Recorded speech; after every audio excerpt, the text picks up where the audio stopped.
Notre atelier a été pensé pour répondre aux défis nombreux que pose aux acteurs des collectivités territoriales la mise en œuvre réussie de la réforme phare de la fonction publique locale au Sénégal.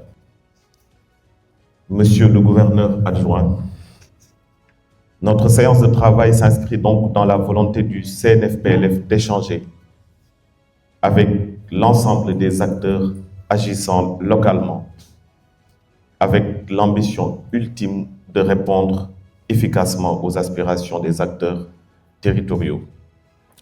Le dialogue RH est donc une initiative que nous voulons institutionnaliser entre le Centre national de la fonction publique locale, les autorités administratives déconcentrées, les élus et agents des collectivités territoriales et l'ensemble des services déconcentrés intervenant dans la chaîne de gestion des ressources humaines territoriales.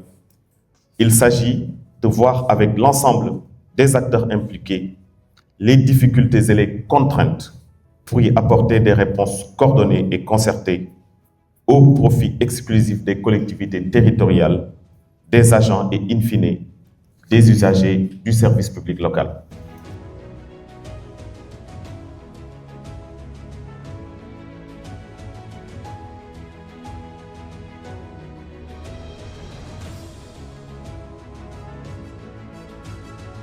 Depuis 1969 et le Code de la fonction publique communale à 2011 avec l'adoption de la fonction publique locale, beaucoup d'efforts ont été consentis. Mais force est de constater au regard de la pratique qu'il existe encore des points faibles qu'il faudrait corriger. Et cette correction ne pourra se faire que par la construction.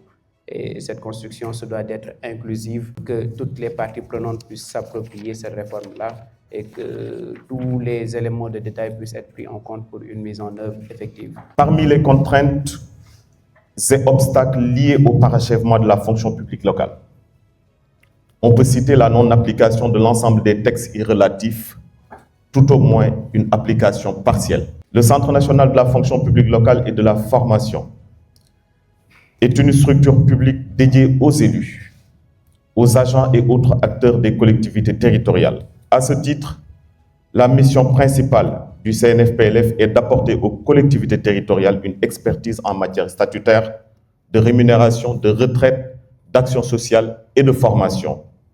Cette mission hautement stratégique pour nos territoires, eu égard à l'ambition des autorités du pays, à leur tête le président de la République, Bassirou Diomaye Diakhar Faye, et le Premier ministre Ousmane Sonko, ne peut s'accomplir qu'avec l'implication de l'ensemble des acteurs.